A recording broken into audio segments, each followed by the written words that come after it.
Kamera 1. Kamera B. Kamera rolling. Ólafur, taka 3.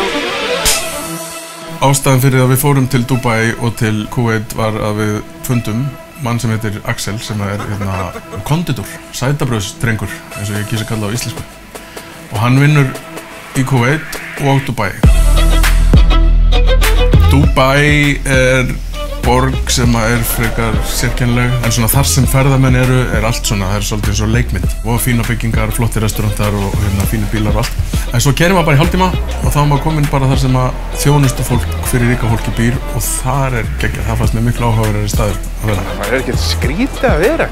Þetta var svolítið sjokkfisk. Kuwait, allt annað. Þar eru bara ríku olíufurstafnir að eyða peningunum sínum í mollinu og svo er bara strángheðalegur arabískur matur. Þetta var æðislega staður. Við skilum okkur og kemur hingað. Það sem kom mér á óvart var hvað það var í sjálfu sér lítið mál að eiga 3 áfengislausa daga í Kuwait. Það var ekkert stórmál. Því þar er allt bannað. Það var alveg gott að fá sér einn hélaðan þegar maður kom tilbaka.